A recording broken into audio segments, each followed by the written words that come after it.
In today's video, I'm going to teach you how to customize a Notion database with properties, views, filters, groups, sorting, and visible fields. To get started, open any Notion database you want to work with. This can be an existing database or a new one you've just created. Once you're inside the database, the first thing to focus on is the structure because that's what makes everything else easier to manage later. Begin by adding properties to your database. Properties are the fields that store information for each item. Depending on what you're organizing, you can add a status property to track progress, a date property for deadlines or schedules, a person property to assign items, a select property for categories or labels, a checkbox for simple yes or no tracking, or a formula property if you want Notion to calculate or display something automatically. The goal here is to make sure each entry has the right type of information attached to it so your database becomes more useful and easier to sort through. After setting up your properties, create different views of the same database. Like, this is one of the most powerful features in Notion because a single database can be displayed in multiple ways depending on what you need to see.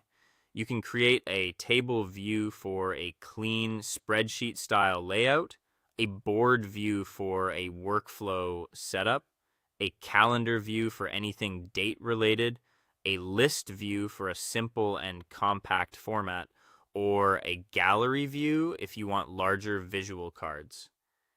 Each view gives you a different perspective without changing the actual data. Next, use filters to show only specific items.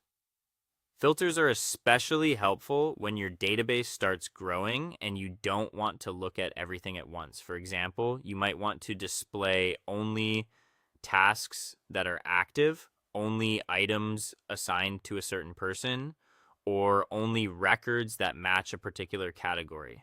This helps keep each view focused and relevant. You can also use groups to organize items visually. Grouping lets you cluster entries by status, category, or person, which makes patterns easier to spot and workflows easier to manage. This is especially useful in board layouts, but it can also improve clarity in other views. Then apply sorting to arrange your items in a logical order. You might sort by date to see what's coming up first, by priority to surface the most important work, or by name for a clean alphabetical layout. Sorting helps you control what appears at the top and makes the database easier to scan. Finally, adjust the visible properties in each view so you only show the most useful information.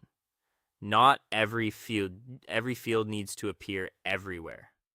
Keeping each view clean and intentional makes your database easier to read, easier to maintain, and much more effective to use.